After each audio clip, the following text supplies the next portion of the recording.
I had to decide, do I want to chase success or do I want to live a life I actually love waking up to? That's what my friend Jairek Robbins told me. And it might be the question we all need to ask. As an entrepreneur, we can have the income, we can have the title, we can have the calendar full of goals and have it still feel empty. And today's guest is a friend of mine who I love and has coached world leaders, high performance, and he's even had to face it. It's my friend Jairek Robbins. And if your life isn't aligned, your success will eventually betray you. If this is your first time on the show, I'm George. If it's not your first time, welcome back. And I'm humbled and excited that you are here. And today's conversation isn't just a conversation, it's deep. It goes beyond strategy. It's about the foundation of everything that we do and what drives us. It's about really asking what we would consider the harder, better question. Not how do I do more, but who do I need to become? And if you are new here, welcome to the family. It's my crazy slice of the internet. But what you got to know about this show is it isn't just about growing your business. It's about building a life that feels like you and using your business as a vehicle to achieve it. A life with peace, a life with purpose, a life with profit, and with momentum that's aligned where you are. And I'm honored to have you here. And in today's episode, my friend Jairek, and you would know the last name Robbins, it's Tony Robbins' son, and he shares some anecdotes from his dad, Tony, as well. But he shares how to stop performing your life and to start living it. He talks about how he went from burnout and breakdown to building a massive business, a beautiful family that is 100% aligned with his core values. He shares his personal rituals, his leadership frameworks, and the truth about what success really demands from you. And if you don't know Jairek, he is absolutely incredible. He's a performance coach, an author, an entrepreneur, and now the president of Success Enterprises. And he has coached everybody from Navy SEALs to Fortune 500 CEOs, Olympic athletes, and he's even worked inside the UN. But I think what makes this conversation so powerful isn't his resume. It's actually how honest he gets about what it took to rebuild a life that actually works. And this conversation matters to so many of us because most of us are chasing a vision of success that somebody else handed us. A mom said we had to do it. A partner said we had to do it. But it's not actually built in alignment with who we are and how we are designed to live. And it will eventually break you. And Jairek takes us through an entirely different way. And so we talk about the one mindset shift that saved Jairek from breakdown, how he sets up his daily rituals that actually regulate his nervous system, and his alignment audit that he uses with his clients and his own marriage. And so this episode is about redefining success before that success redefines us and we lose ourselves in the process. So I'm really excited. Let's dig into the episode. All right, everybody, welcome back to another episode of the Mind of George Show. I am honored, I'm excited, and truthfully, really giddy about today's episode. I should have hit record about 45 minutes ago, but today's guest is somebody that I've looked up to, I've followed for probably close to a decade online, and he has the accolades to follow. He is a man of integrity. He is a man of values. He is a family man. Most importantly, I look at him as a man who helps us unlock and perform our best and being able to give gifts to the world through that process. He is a best-selling author, a performance coach, an entrepreneur. He's a founder of a company. He's traveled the world. He's earned a U.S. Congressional Gold Medal at the age of 23. He has this incredible legacy, but my favorite part is it's rooted in service. He understands psychology and performance, but he helps other people unlock their own holistic success in themselves and realizes that we get to live this life of service, and that's how we make the planet a better place. And so I am beyond excited and beyond honored to have my friend Jairek on the show. So Jairek Robbins, welcome to the show. Thank you for having me. It's great to be here. I love it. And all the way from Costa Rica. Puerto Rico. Close enough. Made that mistake, actually. I was on a cruise, and the final stop was Costa Rica. And I scheduled my flight to fly back home to San Diego. And I booked it online, and I got to the airport with a whole bunch of friends. And I was like, oh, what plane are you guys on? And everyone was on United. And I'm like, that's weird. I'm on the American flight. What time does yours leave? I'm like, 2. What time does yours leave? 2. I'm like, oh, that's interesting. How come nobody's on my flight?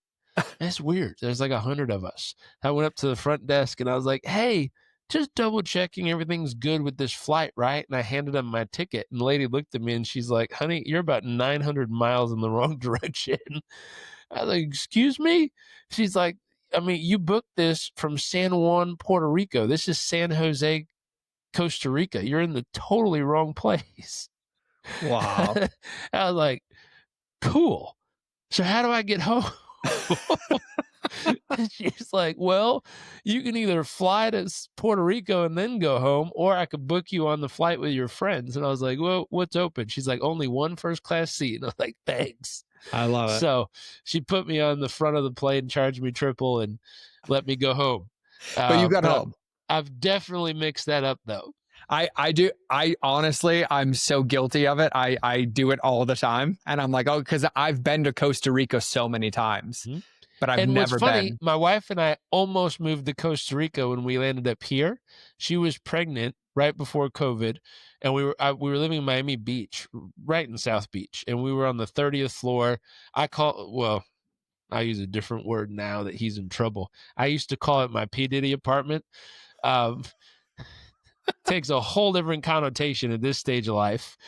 But it was like the white curtains with the blue ocean. I always thought it would be so cool as a kid to like live in Miami Beach and have the cool looking stuff. And we did it, and it was cool. It was really cool. But she was pregnant, and I'm like, this is no place to have a baby. Like, no way. And so I was looking, we're going to go back to Costa Rica. My thought is, her body is going to be working 24 hours a day, 7 days a week, 3D printing a human. There's no reason we need to be in any other chaos. Like, that is full steam, full, motion of doing all the stuff. Why don't we get her to a relaxing place to offset the natural chaos the body's going through, a natural stress? And so we were looking at Costa Rica. We also looked at where do they treat moms really well and where they treat babies really well. We went out to lunch years prior when I was doing work with some startups in San Francisco. We had gone out to lunch, and one of our friends bought her 3-year-old, and her 3-year-old did what 3-year-olds do. They make noise, they color stuff, they throw stuff, they cry, they do 3-year-old stuff.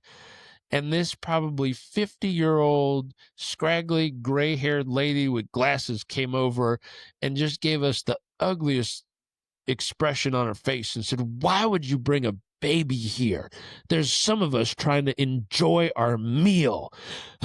And walked off. And I was like, wow, I'd never want my wife treated like that. I'd never want my child treated like that. I want someone to look at a kid being a kid and say, hey, they're a kid. That's what they do.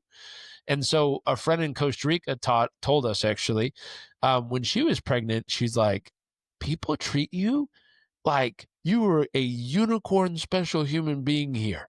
Like, I'm like, what do you mean? She's like, I was at the grocery store and I got my big old belly.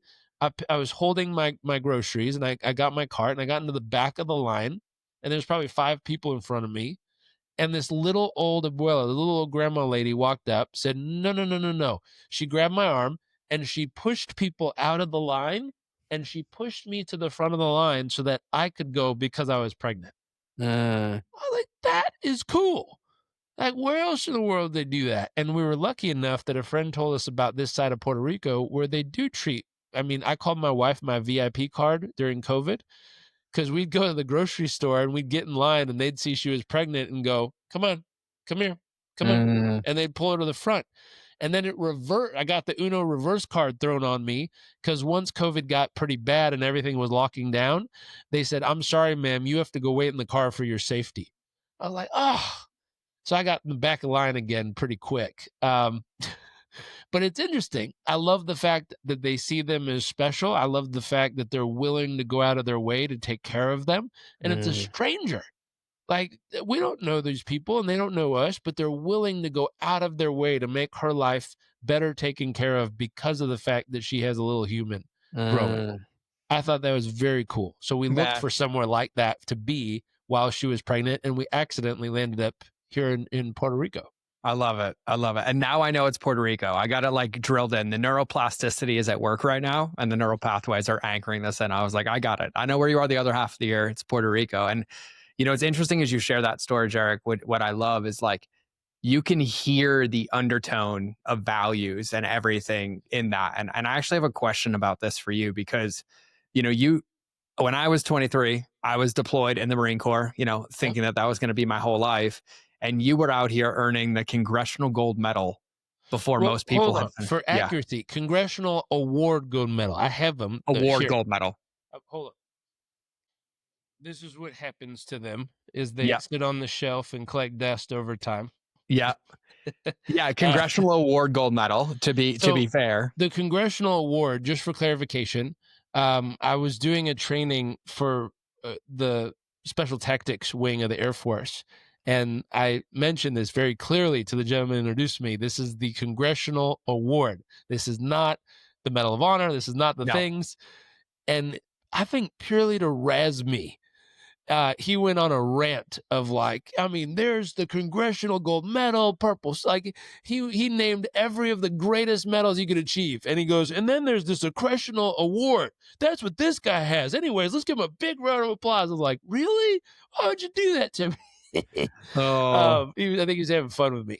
But this is earned, not given, and there's a minimum amount of personal development, professional development, and community service you and have to service, do, right? Yeah. as well as you have to go live in an environment unlike your own for a prolonged period of time. Mm, And so it's built to stretch young people to go out of their way to become ideally better citizens. And mm. so I found out about it. And I'm always looking for a mountain worth climbing, something worth doing. And I was like, that's cool. Like, I'm into personal development. I need to learn a new skill. So I learned how to run marathons. And I'm like, that's probably a life skill. I think 1% of humans ever do it. I was like, yeah, I'll go run some marathons. That's interesting to me. Live in an environment unlike my own. And I was like, well, they say you have to do it from, 3 to 4 weeks. So I was like, why not 3 to 6 months? So I was like, I'm going to pick somewhere around the world where I can actually go make a real difference. And I'd done semester at sea, which was a 110 days around the world trip. Okay. And you stop in 10 different countries for a week at a time. And the neat part is like I was studying psychology on board. So you study collectivist cultures, and then you physically walk into the city and see how people like this actually behave. I was Mm. also taking human sexuality, so dating and romance in different countries. That was fascinating to see how people flirt with each other in different countries, how they try to entice each other, how they try to get each other's attention. Like, this is totally different than what I've noticed. And so you get to study it in a book and then actually walk into the place and see it in real life unfold before your eyes of how it actually happens, which was very cool. But one of the things that called to me is when we got to East Africa, one, for some reason, it felt like home. And I still don't know why that is, but for some reason, my spirit or heart felt very at home in East Africa, in the rural countryside. And then two, I just realized growing up in Southern California, knowing what I'd known and seen what I'd seen, I didn't realize how the majority of the world was living, like what their actual day-to-day life looked like. I'd heard statistics like, people live on less than $2 a day. I'm like, I didn't know what that looked like. I didn't know what that was. And so when I actually saw it, I saw people living in mud huts. I saw people, just living the basics of life. Something in my heart was like, I don't have the money at this stage of my life to make any kind of dent or difference in this thing, but maybe I could go physically help. Maybe I could show Mhm. up and do something that's useful. And so I learned organic farming with the government of Uganda. And I Mm. spent a handful of months out in the countryside teaching the farmers organic farming techniques on how to bring their land back to life. And then on my weekends, I spent time teaching English in some of the schools and helping with the orphans. And it was life changing. I Mhm. mean, I went from, college campus life to no running water, no electricity, no toilets, out in the middle of the countryside in one of the most beautiful places of the world, 100%. and just learning how to live at a basic level. And it was something cool that changed, where all of a sudden relationships mattered. All of a Mhm. sudden, I could be walking towards town and land up in a 3-hour conversation with a neighbor and then have dinner at his house before I make it back home and realize I never made it to the store to get the thing I left for. That also happened here in Puerto Rico. Within the first week of us moving in, we had a rental car, and we're like, let's go buy a car so at least we have one. And so we got in the car, drove around the block, ran into one of our neighbors as we circled the 5 houses, talked for 2 hours, and then pulled back in the garage and went to sleep. I'm like, well, no car today, but at least we met our neighbor. But it's living life. It's genuine relationships. It's meeting people and connecting and connecting with life, connecting with yourself, being present. Something really Yeah. special about that. Yeah, I love it. I have a couple of questions. One easy one though is, what year were you in Uganda? Oh, Like, it's like 2005?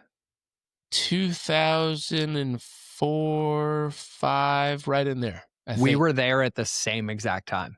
That's amazing. Where were you? I was deployed to Somalia from They had May the of child 2000. soldier stuff going on.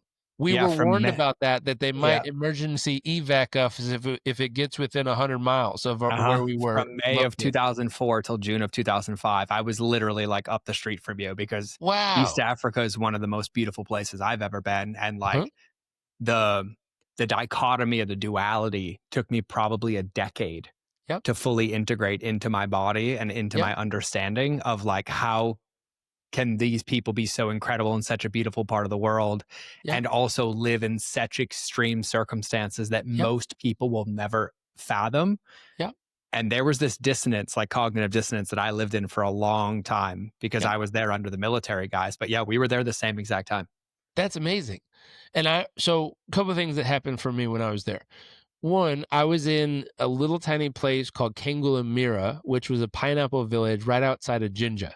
Okay. And so it's a whitewater rafting town that's worth going to. It's unbelievable. It's some of the biggest rapids in the world, and it's over a mile long, the rapid. So the rapids aren't the biggest drops, but it's a mile of rapids. So if you get dumped out of the boat early, you have a mile to make it through. So I was there. We had some fun too on the weekends a couple times, but mostly giving, focused, helping. A few things that clicked for me. While I was there, I remember going to a self-sustaining organic farm in the mountains and just looking around thinking, if I could find a woman that would enjoy living like this, I don't think there's anything else I would ever need or want on earth. This is amazing. Like, they have food, they have nature, they have life. They're living, they're enjoying each other, they're enjoying the day. They see the magic in a sunrise and a sunset. They find a miracle in a conversation. Like, what a beautiful way to live. And there's nothing there about things or stuff or all those things that caught my attention when I was younger. So, speaking of P. Diddy, when I grew up and I was probably 13, 14, my favorite music video used to be Hypnotized by Biggie Smalls. Good old Biggie. Where that was the dream at 14. Yeah. I was like, gosh, look at these guys. They're so cool. Yachts, helicopters, cars, girls, guys, life, money, stuff, things, flashy. It all seemed like the coolest stuff in the world. And I collected a ton of stuff when I was young. So I had my cool chain and my shoes and all my outfits and a million pairs of everything and all the things and stuff that I thought was living. When I got back from Uganda, I remember I went in my closet and I left all my stuff at my mom's house. And I went to my mom's apartment, went in the closet, and I was like, I don't even know why I have any of this. I was like, people need this stuff. Like, they need it to survive. I have it because it's cool. I don't need any of this stuff.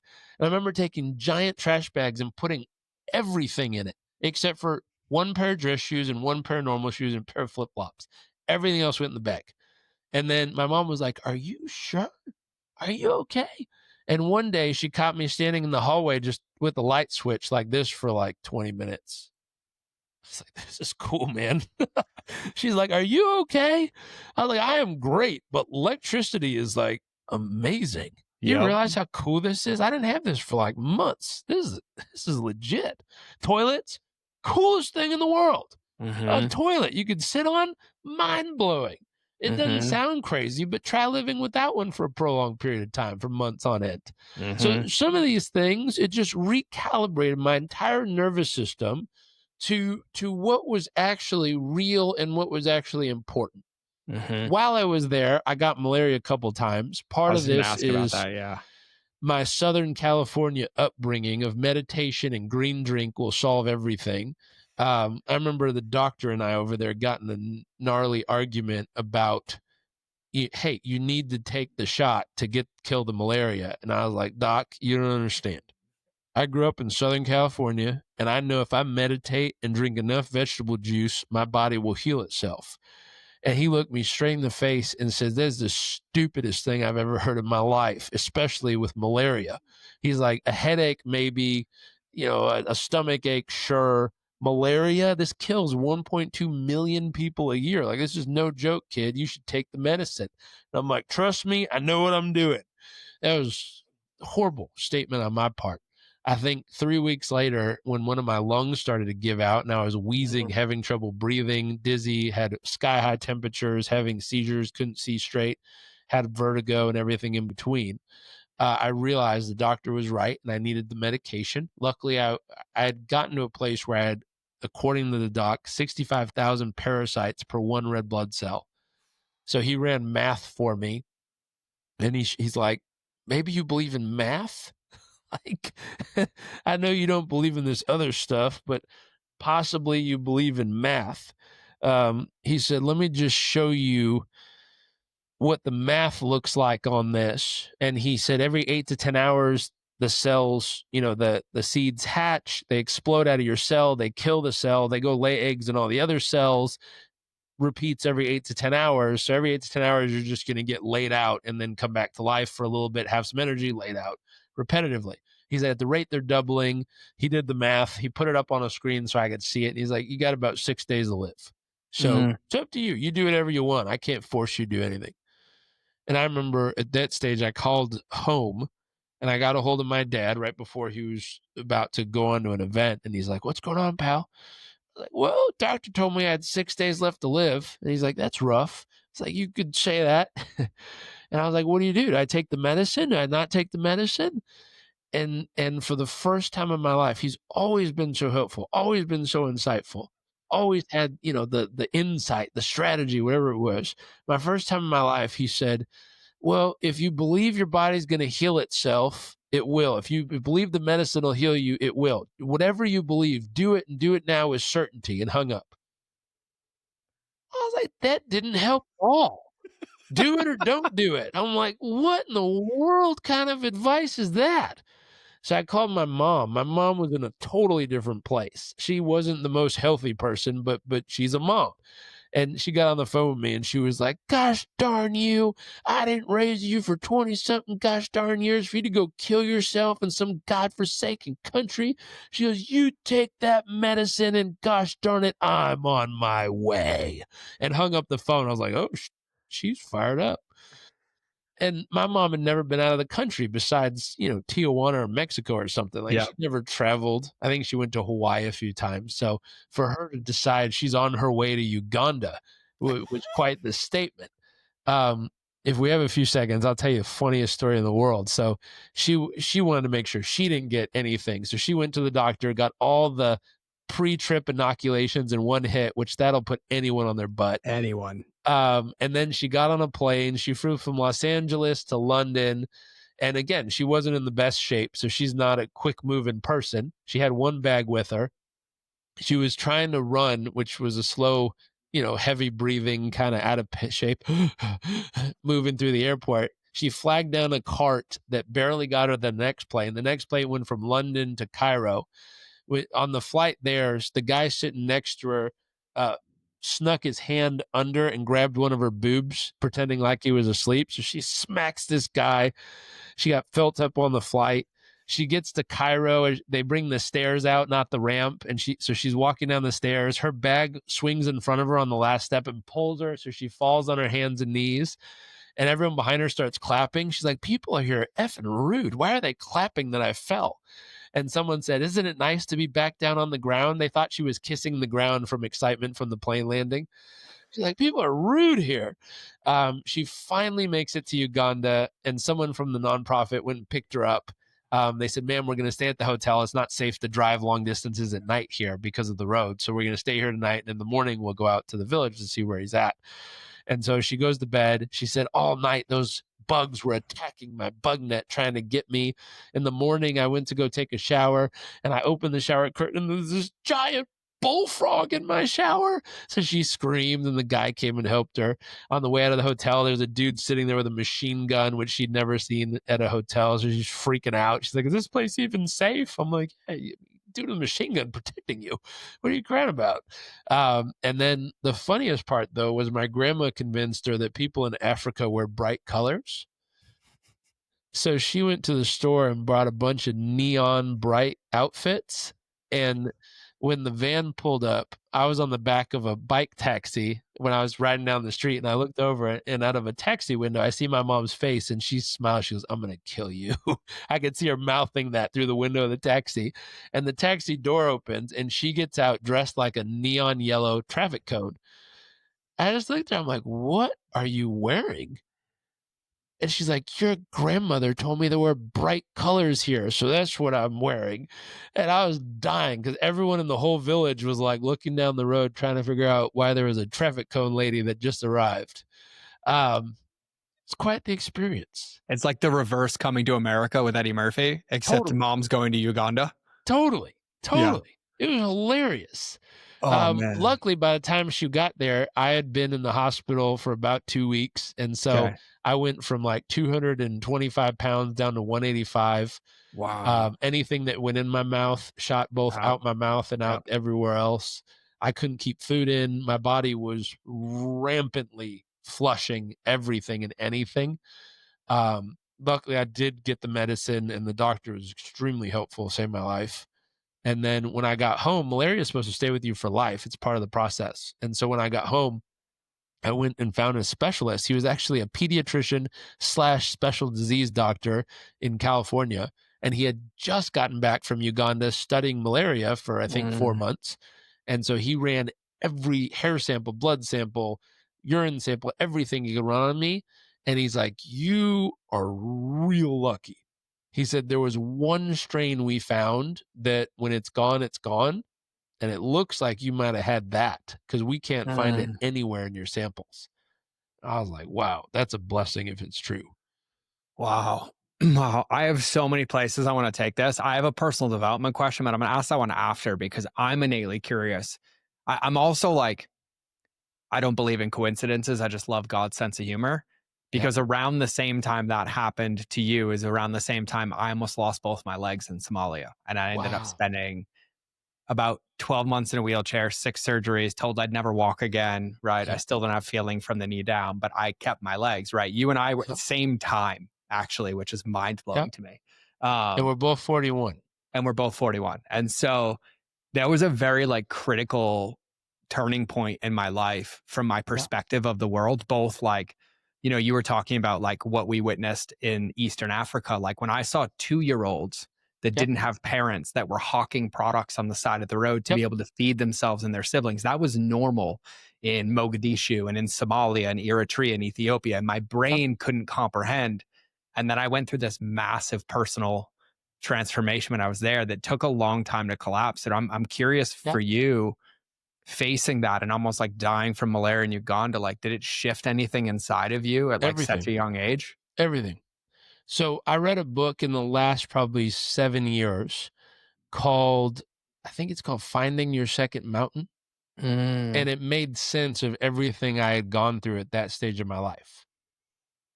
And so I never heard the thought process before until I read the book. And the book describes all of us, not all of us, most everyone starts on their first mountain. And the first mountain, to simplify, is what I can get from life, whether it's getting attention, love, significance, success. So it's trying to get something. It's saying, hey, I feel like I don't have it. I feel like I need to go out there and do something in order to get what it is that I want. And all of us have some type of mountain we're climbing. And it's different for everybody, but we're looking up this mountain saying, I'm going to get that. Mm-hmm. And we climb that mountain continuously until one of two things happen. Either a significant emotional experience just straight up kicks us off that mountain and makes it irrelevant in the life we're living, or we get to the top of the mountain so many times that we actually realize there's only three things there: a nice view, thin air, a feeling of accomplishment, I guess four, and a walk back down. That's Mm-hmm. it. That's all that exists there. And you hear people saying it more and more and more, where it's like they got to 100 million. I just saw Professor Galloway on a podcast. He sold his company at 25 million bucks. He invested some money. He said past that, he at first wanted to become a billionaire and then did the math, thought it through in his head. And he's like, I actually have no reason to do that. I have more than enough to live the life I want to live. I have more than enough to take care of the ones I love. I have more than enough to have as much fun as I could desire. I have no interest to try to get back in the stress and chaos race for the sake of doing it. And it was like, interesting. So he's hit the peak of that mountain to the point at which he has no desire to climb that mountain anymore. And at that point, you enter one of two places: when you get sick of the mountain, or something just straight up smacks you off the side of that mountain. You land either in the valley of despair, where you kind of hit a thread of depression of sorts, where you're like, now what? What am I going to do? What's the point of life? Like, what does all this even mean? Why are we even here? Why does any of this even matter? Like, you have this internal philosophical debate with yourself, trying to figure out why we're even alive. What's the point of all this? Or, and some people will go through that and decide it's because they didn't achieve enough of the thing they thought they wanted. So they're going to go back to the first mountain and try to go get more of it, which they think will fix the emptiness, which it doesn't. But they don't know that. So they just go hike the mountain again to find out if the 100th time is different than the 99th.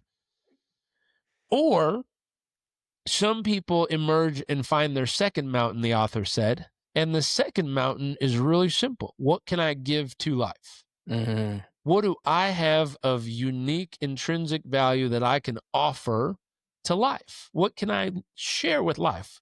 And they find all of the joy in sharing it, in just giving it away, regardless of anything that comes back to them. They actually enjoy the process of giving it, just sharing. And so for me, that was the giant smack off that first mountain for me. It's why when I came home, all the stuff that I was acquiring from my first mountain get from life didn't matter anymore. I gave it all away, all of it. I was like, I don't need any of this. This is useless. This is pointless to have all this stuff. I gave it away. And I honestly, I was pissed at homeless people in the U.S. when I came back. I mean, it's a waste of thought and energy, but I remember sitting there staring at a homeless guy, thinking like, you don't know how good you have it. Seriously, you have running water. In the park, you can go to the park, the building, the lobby of that building. You have running water that won't kill you if you drink it. My mind is blown. You know how amazing that is? You have a toilet you can use. And this sounds stupid. For most people, they're like, what are you, an idiot? Like, yeah, big deal. A toilet, or gross. I would never use a public toilet. I'm like, go live in the middle of a village without one for 6 months. You'll come back and think that is the coolest thing you've ever seen in your life. Yep. But that was the energy I had, and I was way over the top on that. And so I was pissed at people. And I came back, tried to integrate back into school after taking that time off. And I'm sitting with kids who are wearing Uggs, drinking a latte, talking about friends. And I'm like, are you all dense? Like, what is wrong with you? You're just wasting away, complaining about nothing. I'm like, go help someone in the world. There's people who actually need it. And so I was very wound up about this stuff and very passionate about it and very aggressive in how I'd communicate with people. And when people in the U.S. complained about how tough their life was, I would unleash on them. I'm like, you are like delusional. You are the 1%. And I've seen statistics now where people complain about the 1%, they're so wrong, tax the rich, all this. But then you watch the numbers. If someone in the U.S. is making 33 grand a year, they are the 1% of the world, acting and complaining like they have nothing and they're struggling. I realize it's hard if you live in Los Angeles to try to survive on that kind of income, and you are the 1% of Earth. So I get a little riled up about it. Because I told you before the call started, I didn't know we had this in common, but I have a friend who was a street kid who grew up on the street without any parents since a very young age. He since has gone and collected 45 other street kids whose parents and families completely died.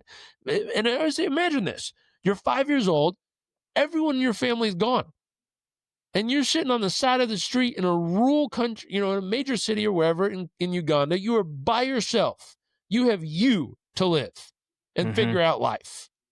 And you got to find food and shelter. And a lot of times these kids, you'll find them in a little doorway, curled up on the side of the road with nothing except for a flip-flop and a ripped shirt and a pair of shorts, curled up just trying to sleep. And this guy goes around, he's like, hey, what are you doing?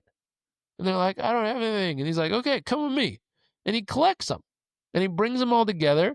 He feeds them. He clothes them. He tries to educate them. But he's a street kid, so no one educated him on financial management and budget tips and all this stuff. So he's doing his best. He constantly runs out of money. But we try to help as best we can. I find joy in that. Hey, I can help take care of 45 kids. That's exciting to me. It's something I look forward to. And they send me little birthday messages and all kinds of sweet stuff. But that's something that excites me of like, oh, I can take care of all those guys. So I came back, eventually found a little footing, and my footing was, well, what do I have to offer to life? What can I give to other people? And for me, my other thought was like, how do I mix giving to other people in a way that can actually take care of my family too? Like, I want to have a good life. I mentioned the cool apartment in Miami. I was like, that would be cool. Still on the list.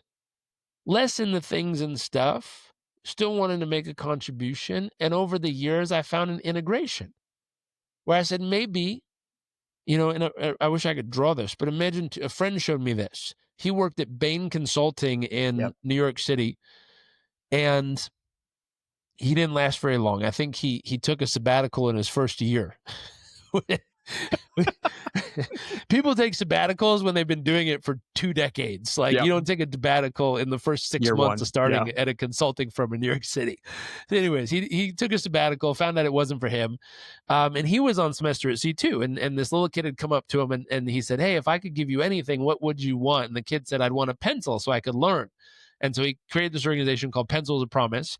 And he's now built over 600 schools around the world, and not just built them and leave them. So I was on the board of a nonprofit in San Diego where we built schools. And the problem was 3 years later, there's just empty schoolhouses everywhere because it's exciting to build a school, but nothing sustainable is put in place. So they not only built 600 plus schools around the world, they've actually put the infrastructure and community engagement to sustain them. So all of them are up and running still. It's amazing.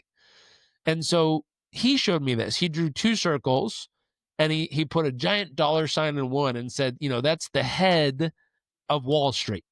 The mind. They know how to work numbers. They know how to maximize profits. They know how to make something really go. And then he drew another one. And he goes, this is the heart of the nonprofit world. They know how to make a difference. They're values driven. They're purpose driven. Like, they know what they're doing and they're going to do it at all costs to really help people. And he took them and he rotated them over and made a little kind of Venn diagram in the middle and drew a little line. And he said, I call this a for-purpose organization. I was like, dude, you are singing my tune right now. This is cool. And I said, how does it work? And he said, we are wildly profitable. We run this thing like a well-oiled machine. We make an insane amount of profit. And then we take the profit and we go invest it in people and projects that we matter. And I was like, cool, is this a nonprofit? He's like, no, I just told you. It makes a ton of profit. And I was like, interesting. And I said, why did you do it this way? And he says, because the problem in the nonprofit world is you have these huge-hearted people who really want to help, who have good intentions and great values, who are constantly begging for money to stay alive. And then you have the metrics and money people who seem to not care. Some of them are good people, but seem to only care about metrics and numbers. And if you blend it a little, you get this for-purpose organization that you can really make a sustainable, long-term, forever difference in the world. My wife and I came up with a different term. We called it a forever fund. Can we go amass a ton of money in doing great work, helping companies and people become better? So we have measurable results they're getting where they can show, they know, I had a client invest, they've been with me for 4 years. So they've invested $120,000 to work with me. And we helped them scale their company from 500,000. This year, they're on track for 6.5 million. So they've made well over $10 million in growth over the last few years for a $120,000 investment. That's an absurd ROI. Where else can you put 120 grand and get 10 million back? And so I feel proud of that, of like, damn, I was a good investment. I don't know what stocks they were picking, but if they picked this stock and we worked together and that's the return they got, 120 in and 10 million back, we did our job right. We really worked. And so I'm proud of those kind of results we can do for our clients. And then the money we earned, we take a big glob of that and we go invest it in places that give us a consistent return and cash flow, and take the cash flow and let the cash flow forever fund people and projects we believe in. And we didn't come up with the idea. My wife saw, I think it was a Hershey school where the Hershey chocolate family had invested a giant endowment fund, a ton of money, and the interest from that money was forever funding the housing, food, and education of all the kids there. She thought that was the coolest thing in the world, and we made that one of our lifetime goals.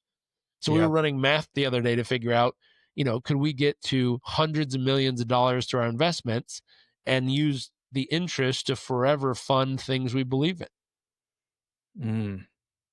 Man, I love it. And I have to do this because, the marketer in my brain can't leave open loop. So I want to go back a minute, right? And I'm going to go back to the Uganda story because I love all of that. But you said something when you called your dad. And if you're listening, his dad is Tony Robbins. I didn't say that in the beginning, but you called your dad and your dad's like, if you believe it, if you like will it, it'll like get rid of, your malaria, right? And I'm curious as the son of like Tony Robbins, right? What are like the common misconceptions, or what are the things that like you had to face about like kind of growing up around this like personal development empire? Sure. It's interesting. He is an incredibly straight shooter. He is wildly direct. He is more practical than he is, pop psychology inspirational. And so a lot of people have a misunderstanding where they think, he walks around chanting affirmations all day and saying, life's amazing. It's incredible. Just do your best and life will happen. Like, no, he's a wild straight shooter. Like, he'll let you run face first into a brick wall and be like, how'd that go, Tiger? You're like, fuck, why didn't you tell me? He's like, you're not going to learn if I would have told you. Like, he lets you learn. He knows that growth is critically important. I think a major gift he gave me, he told me it was a gift. I had different opinions at that time. At 18, he said, the greatest gift I can give you is helping you through school, which is a massive advantage. And the day you graduate, here's the rule with finances. You're on your own. Figure it out. The rule is don't ask. So figure it out. I remember 18 being like, doesn't sound like a gift. I can think of a lot of other ways to do this. Mathematically, if I run the statistics on investments, like my brain didn't think that was a gift at all. Looking backwards, amazing gift. He was very comfortable. He was like, hey, if you run out of money and you end up having to live in your car for a few months, totally fine. Do it. It'll make you stronger. Again, I'm like, that's not a gift. That sounds horrible. But to him, he doesn't see anything wrong with a human being going through a human process to become a better human. So the greatest gift he gives you is letting you go through the stuff that's actually going to make you better. And my mom on the other side, she's passed away since, but I think I was 35, and she'd always say, honey, remember, you could always move in here if you have to. I'm like, Mom, we have multiple houses and a family. Like, I have no interest moving home to my mom's basement. Like, my house is nicer than yours. I love you, but like, come on. She's like, just so you know, if it ever falls apart, you're always welcome to move back home, honey. I was like, Mom, I love the heck out of you. Like, that's such a warm and fuzzy thing to hear, even though I would never land in that position. But thank you for giving me that warmth and that caring and that kindness. It's beautiful. So my mom gave me that gift of a forever, I love you, I'm always here for you. And my dad gave me a different gift, which was figure it out. Figure it out. Go be homeless. Totally fine. Nothing wrong with it. He was homeless for a few days living in his car. She was like, figure it out. He'll give you inspiration. Trust me. And so that thought of people think he's warm and fluffy and fuzzy, and he's very warm and very sweet as a human being, and he cares immensely. And he's actually a good enough father to let you get your butt kicked by life and have to work your way through it to figure out how to build your own. And so that was one of the greatest gifts he ever set me up with, was the ability to go fail, the ability to figure it out, the ability to run out of money multiple times throughout my life and be like, how do you do this? How do you pay bills when the account's at zero? Like, I remember, rules don't ask. Like, got to figure this out. And forcing your brain to figure it out creates that new neural pathway where you realize, holy smokes, I can actually do this. Wow, it worked. Holy smokes, I can lift this weight. I didn't think I could. Now I know I can. And that repetitive practice over and over and over again builds muscle. And so he's very comfortable with that, which is a blessing. And there's a lot of parents who aren't. Yeah, I've worked with lots of families and lots of people who their parent won't allow their kid to go through the rough stuff that builds them, because they take it upon either their own ego or their own fault or their own guilt or whatever. And it's them fighting with themselves that prevents their kid from becoming strong. Yeah, I love your answer to that. I'm so grateful that I asked, because it's an interesting perspective, right? Because I think one of the things I see, because you and I are so similar. It's also hard as a parent. Yes. Now I got, a little 5-year-old, and I'm like, okay, at what point do I cut him off and let him run into a brick wall? And at what point, I was talking to my dad about this, and I was like, I ran our math, and even at the most basic level, the investments we've already made and our commitment to each year moving forward, my wife and I land up at an unbelievable number just on spreadsheet math of like, that's where we land up over these periods of time. Like, that's unbelievable. Blows my mind. Way beyond numbers. And there's accelerators, other deals we're working on that one comes through, it just amplifies it. Like, way beyond. And I'm so proud of that. And it gives me a lot of relief to know we've planted enough money trees so that lands up in a great place and will forever take care of people and things we believe in.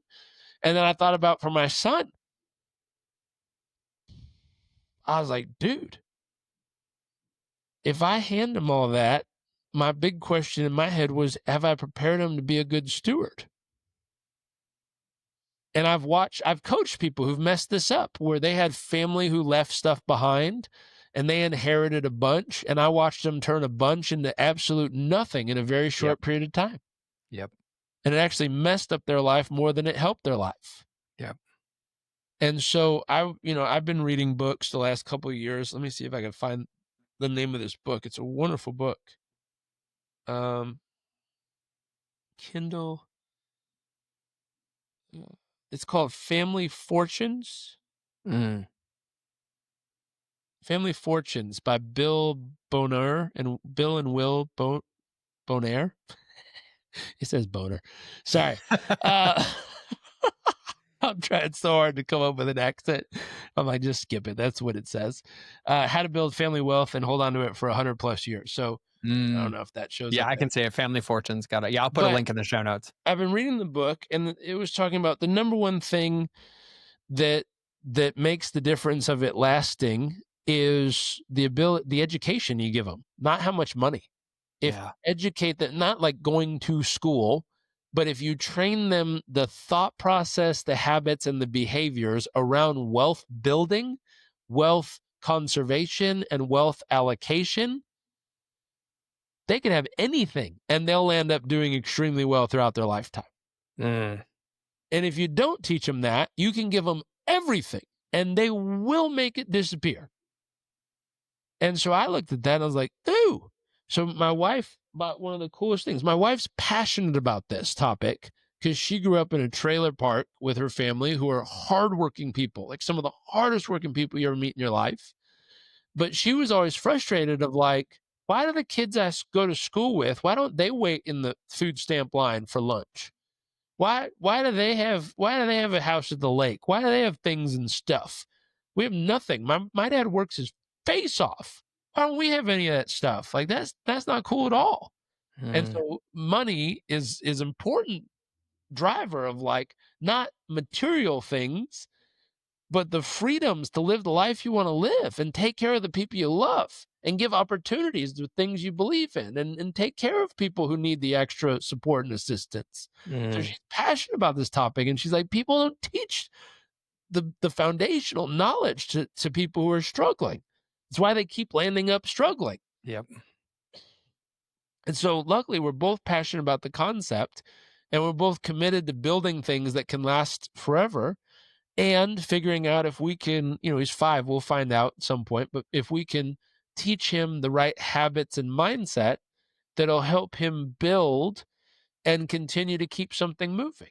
Because I read that for multiple generations. I was like, holy smokes, I can get it so far in my lifetime.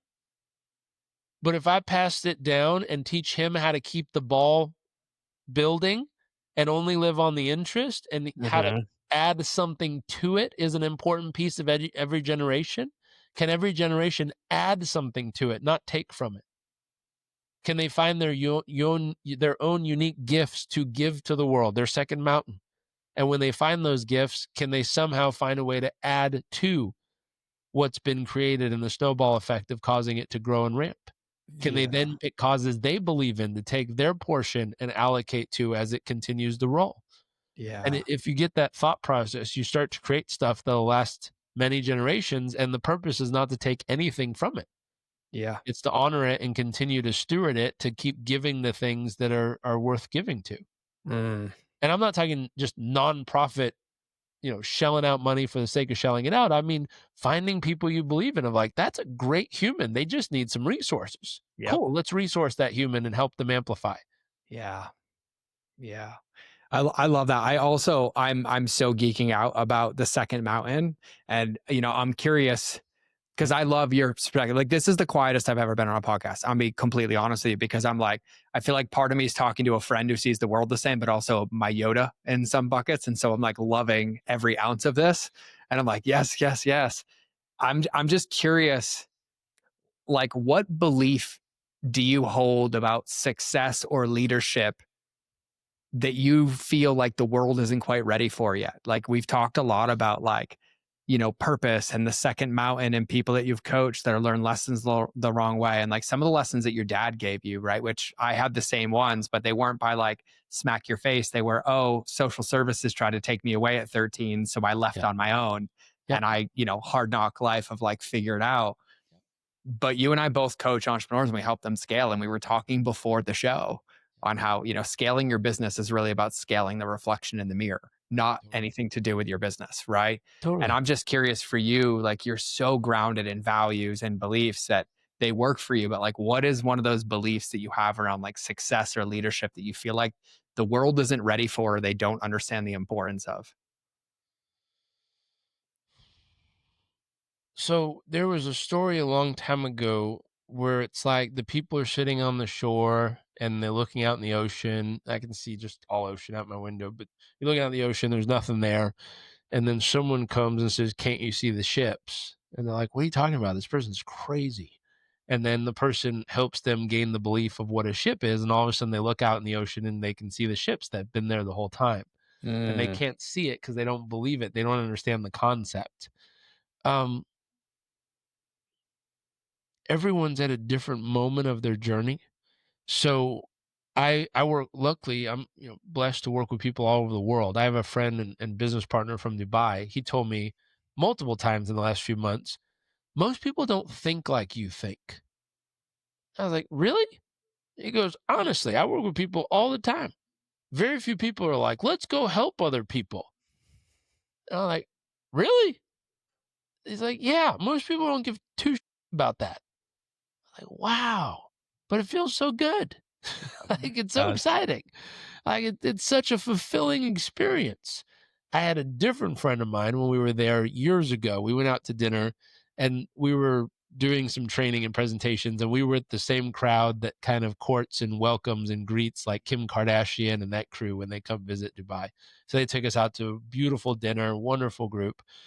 And I was like, while we're here, my belief is anytime we visit somewhere, let's find out what needs the city has and let's go do something to help, so that we contributed. We did something useful for the city while we were there. And that's my belief of being a good visitor, being a good guest. And I asked her that question and she's like, that's so American of you. I was like, excuse me? And she's like, to think that the rest of the world always needs your help. I was like, oh, what a turd comment. I don't like that at all. Like, I did not resonate with that well. I was like, ugh, oh, you need a, like, golly. I asked if I could help, and she said, it's so American of you thinking you need to go help the world. And it didn't land well with me. I was frustrated with that comment. I was like, whatever, I'll go ask someone else. But there's a truth where everyone's at their own moment. And so what's revolutionary for one person might be incredibly simplistic for another. And so often I'll go speak to groups of people and I'll start riffing on all the things that are important to me and realize there's like 5 people in the room who are interested in this. And I'm like, okay. And I'll be like, how many of you want to make more money? And everyone's like, yeah. And I was like, okay, cool. Let me help you do that then. Like the easy. But again, everyone's at their own space. And so being willing to step into their world on what's most important for them and help them evolve. So my belief on all the things I'm excited about, honestly, might not be relevant or matter to the majority of people listening. Some of the things I've studied in the last handful of years that really spoke to me, there's a great book called The Amazing Development of Men that talks about the natural developmental stages that men go through. And at each stage, what level of responsibility they're ready to take on. And so it's fascinating watch men develop through the stages. It's also fascinating watch myself go through those stages where, quick summary, but 0 to 18 were knights. She uses King Arthur metaphors. So we're knights. It's all about conquering the next thing, conquering the next thing, conquering the next thing. And then somewhere around 30, we look around and we're like, what's the point of all this? Like, I need to find something. And the key phrase is worth investing my life into. So we look something worthy of our life. We're going to put our life into this. And men don't mess around. We don't try things. Like, we're really serious about something that's worthy of our life because we're trading our life for it. And we're giving our life to this thing that we believe in. Somewhere around 45, 55, 60, we look around, and if we've either missed it, like I've had people tell me, I had a client who was wildly successful in banking, has the life that most people dream of, millions and millions of dollars, house in the Hamptons, apartment in the city, family vacations, like everything people say they want, he's got. And he told me the other day on a call, he said, if I'm honest with myself, the last decade of my life has been a complete failure. What? Like, you were LTD, man, living the dream. You're doing everything all these people say they want to fucking do with their life, and you're telling me it's a fucking failure? Seriously? He's like, well, I'm just being real. Like, look at what happened. I'm being real. I was like, holy smokes. Like, that boggles my mind. Because it's all the first mountain people say they want. Yep. But that's what happens when you get around 50, 55, 60 years old. You look around and realize, what was the point of all that? Yeah. And she says we go through a tunnel. It's a deep questioning of self. Why am I here? What's the point of all this? Why am I doing this? Do I even enjoy this work? I've been doing it for so long, but does it even matter? Do I even care about it? Does anyone else even care? What's the point? Yeah. Like, that's what we start to question. We get in this tunnel. 6 months, 6 years, at some point we pop out the other side, and we usually identify one gift, one thing we believe we're here to give to life. And at that point, the only thing we're interested in, the only thing we want to talk about, only thing we want to share, only thing we want to partake in, only thing we want to be part of. And it's easy to spot men at this stage, because if you're in a room with them and you talk about anything else, they'll kind of sit quietly and nod and go, They won't really engage. But the moment you bring up their thing, they can talk for 12 days straight. They won't shut up about it. They're all in ears. They're in it. They're excited. They'll go on and on and on, and everything's amazing. That's how you know you met someone at this stage of life, usually in their 60s or so. The thing they're most excited about, that's the thing they believe their life is all about. And she said, some of us, but not many, but some of us get to a stage where we become wise enough later in life that we realize we're still valuable even if we're not giving that gift. But most get stuck in the stage where they think they have to give everyone the gift, and it's really about them feeling valuable, because if they don't give their gift, then they're not valuable. And so some become elders where they're wise enough to realize they're still valuable regardless if they give their gift or not. But understanding those stages, it was wildly insightful for my own journey and self, just to go, oh, this is where I'm at. Yeah. That makes sense. I'm still really young on this journey. I haven't even hit the tunnel yet. I'm still open to try things. I'm malleable. If a woman or lady or person who dates guys happen to listen to this, it's interesting. I was talking to a young woman who's trying to figure out, like, what kind of guy should I date? And I was like, well, it's interesting. It depends on, if you want someone who knows who they are and knows what they're about, they're going to be a little bit older, but they're not going to be flexible. They're very clear on who they are and who they're not. If you want someone who's flexible, but little lack of clarity on who they are, they're going to be younger. And like, you can see through the stages. And I taught her this, and then she went out and did some dates and came back. She's like, oh my gosh, you're so right. I can see it. She's like, this is crazy. How do you know all this stuff? I'm like, the book I read. She was laughing. She's like, give me the book. This is great. What's the name of that book again, Jairek? Amazing Development of Men. Amazing Development of Men. Okay. Yeah, it sounds incredible. That one was interesting to me. Relationships are my belief. The relationships are the cherry on top of life. They're the greatest gift life has to offer. And so, working on our relationship constantly for the last 12 plus years with my wife has been the most important thing I've ever done. And so to me, I got certified in Gottman level 1. I'm halfway through level 2 on relationship stuff. I did all of Alison Armstrong's work. Yeah, great stuff. I did just tons and tons and tons and tons of stuff on relationship. And then I had couples reach out and be like, can you coach us on relationship? And I realized the problems they were having in their relationship is because none of them value relationships. Yep. And I was like, no, I can't help you because you don't value this. It's like taking someone who doesn't value working out and trying to convince them to work out. They don't value it. It's not important to them. They're not going to do it. And so that was an epiphany for me of like, oh my God, I value relationships. Not everyone does. I was like, that's fascinating. So relationships, health, always nerding out on all kinds of stuff. I mean, to me, stuff sounds normal, but a friend was over the other day and he was like, do you have like a sleep routine or tools you use? I was like, not really. He's like, have you seen those like manta masks? And I'm like, oh yeah, I have 3 of them. The silk one's the best one. He's like, really? Like, and I was like, and in Puerto Rico, the weather's hot. So we have a cooler that keeps the bed cooler at night from under the sheets. And then I also have a weighted blanket my mom gave me before she died. And that somehow causes my nervous system to relax better under the weighted blanket. And then we use special pillows, and I have a biocharger in the room to get the energy right. And he's like, none of that's normal, right? And I was like, what are you talking about? And then I Whoop it and I Fitbit it to cross-reference and figure out the stats so I could see multiple, markers on it and figure out roughly where I am. Neither are perfect, but they give me a rough estimate of how I'm doing.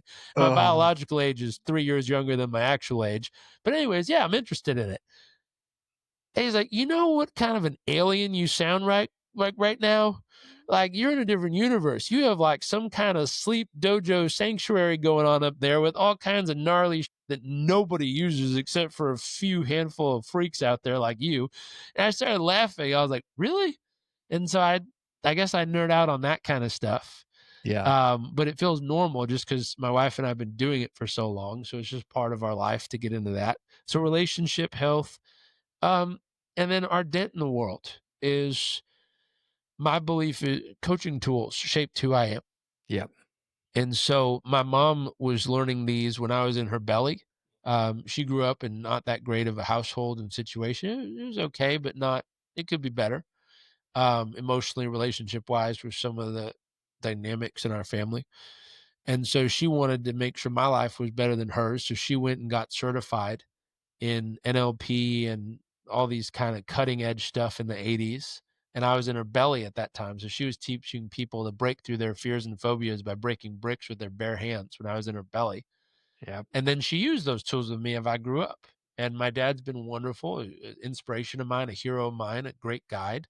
But my mom was the one that was every day using these tools with me, building me into who I am from a very young age and stage.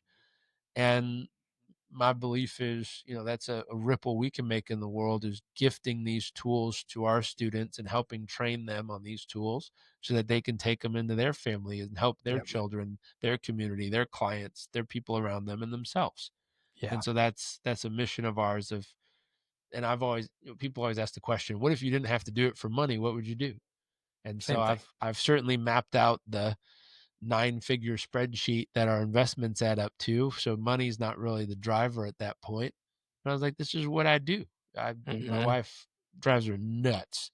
She'll find me after meditating on a Sunday on my phone. And she's like, what are you doing? And I was like, you don't understand. There's this kid in India. She asked me, how can she convince her parents to let her go to flight school to become a commercial pilot? And, I'm giving her some decision matrix models she can use, and then better communication tactics on how to describe it in a world where it makes sense to them based on their values, not hers. And she's like, seriously, can you go downstairs and play Legos with your son? I'm like, I totally will, as soon as I get this kid to pilot school. Yep. And she's dying. She's like, what are you doing? She's like, the world can wait, man. Like, come play. And I'm like, okay, fine. I'll do both. But my passion is helping people. And so I do it all the time. And my thought is, there was a layer someone taught me, which is, what would you pay to go do? Yep. If you could find a way to do it, but not have to pay.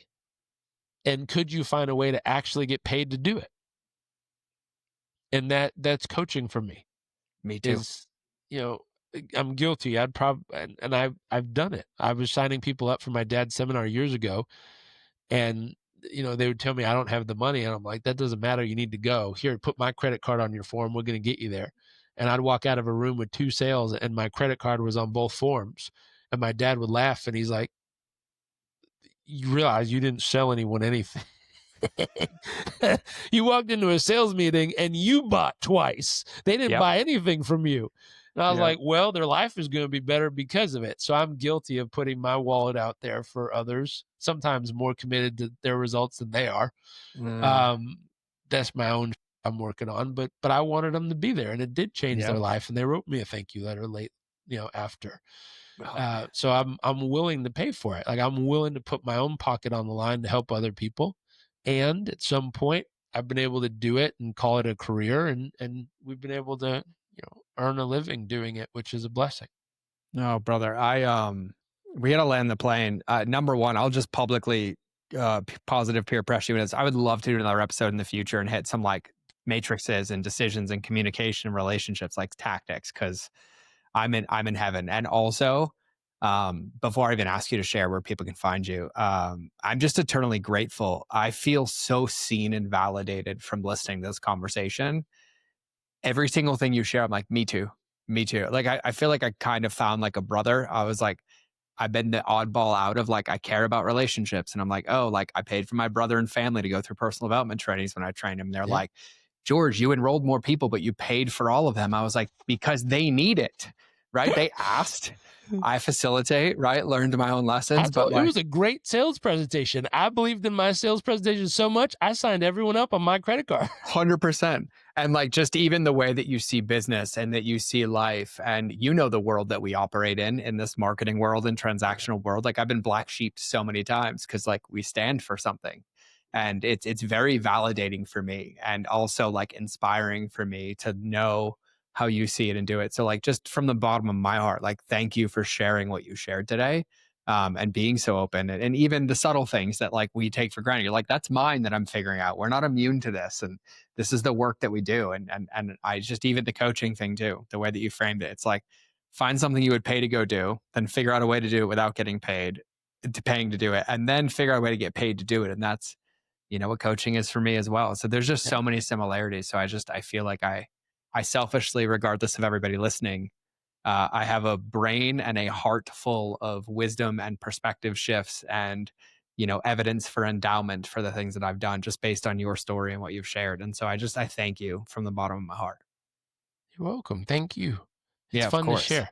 I nerd out that I get to do this and call it life and work. So I will say that we are going to explore this thread though of like same age, same country, same time, almost life-ending injury in the same place. Me this whole time. No, I'm just kidding. And I'm like, I was like, maybe this is why we got connected online like 8 years ago. And I was like, all right, God, maybe I should have just reached out sooner. So speaking of reaching out though, you have an incredible book, you have an incredible website. I think your website's under your name too though, right? But where's the best place for people to find and connect with you, Jairek? So we have lots of free stuff for people. If they DM me on any platform and they just send me the word grit, I'll give them a free training we have from Performance Coach University just on grit and resilience. If they're interested in parenting, DM me the word purposeful parenting and I'll send you a free training on purposeful parenting. So coaching tools you can use as a parent with your children, or coaching tools you can use on yourself for more grit and resilience. If you want to check out our AI twist on some of the tools we use, I took all the tools I use with personal clients and I blended some AI with it. So if they DM me PCU AI, I'll send them the first prompt on building their North Star vision they can use with ChatGPT to build out their vision. With lots of free stuff. So just find a platform you want to find me on, whether it's YouTube, Instagram, Facebook, Twitter, wherever. Send me a direct message and I answer all of them myself. If I send you a really smart ass response, it's 100% me. And yeah, or you're welcome. And to I'll go to make our sure website. too, Jairek. I'm totally guilty. If you sign up for my newsletter, you will get a newsletter once every 4 months because I don't feel like writing it all the time. So you'll probably get more from me on Instagram than you will on my website. You and I are the same. I literally get hired to do email for companies. That's like my number one thing. They're like, what about yours? I'm like, oh no, I don't write them for me. I do not like writing them. Yours, I'll do all day. Mine, totally different ballgame. Mm-hmm. I'll make sure to, for everybody listening, I'll have a link to all of Jairek's socials and website and book and everything in the show notes of this, in the description of this. But he's also really easy to find. It's Jairek Robbins, Jairek, and then Robbins, Robbins. And so I highly recommend that you dive in, that you find one of those. And, Jairek, to land the plane, I'm just going to remind everybody, I love saying this to people. There was so much wisdom dropped in today that this is a big reminder for me to not allow anything that was said to become shelf help, right? It's pick it up and explore it. Like give yourself the opportunity and the gift to dive into one of the concepts, one of the books that were mentioned, the framework of finding your purpose, understanding the seasons of your life that you're in. Are you climbing your second mountain or still stuck on your first? Have you asked yourself, what can I give to the world and how can I contribute? Are you still finding your worth dictated by your external value instead of intrinsically? Like there's a lot of meat to unpack and wisdom that was shared today. So my invitation for everybody is to give yourself the date and the time to explore this, feel into it, ask yourself some of those questions, create the space to let it land and take action on any of them. Because I think the world is a better place when we think like this, we feel like this, and we understand what's driving us and we have this mission to make a difference. And so Jairek, I thank you again, and I can't wait to do this again. And truthfully get dinner at some point and realize all the serendipity that we haven't covered yet, that I'm like, what are all the other similarities we haven't found yet? Yeah. Come on safari with us. October 1st through 6th in South Africa. Oh, in South Africa. Oh, that's right, because you're going to be in South Africa. Yeah, we'll have to connect on that. We'll see. Come. And We don't charge for it. Just pay for it's normally just for our community members. Yeah. People who are in any of our programs. Yeah. So you'll fit in. I'll fit in. I would love to. We'll connect on it. And thank you. And for everybody here too, at minimum for me, just as we wrap the show, just at minimum, take the moment to go pour back into Jairek. Just a gratitude, a word, something that landed. I know he's on his platforms because that's where we talk, but like anything, right? Like shoot him a message, give him the opportunity to razz you back, tell him what your favorite quote of the day was, right? Tell him that you're going to steal that's a turd thought and I'm not taking that with me. Like give him something though to close the feedback loop because we all love the feedback. And so Jairek, just thank you from the bottom of my heart, man. You're welcome. Thank you. You're so welcome. All right, for everybody listening, this has been another episode of the Mind of George Show. So I will either see you in the next episode or you will hear me in your earballs. But either way, we're out. So remember, the most important relationship is the one with yourself. And today was a masterclass in focusing on that. And so have a beautiful day and God bless.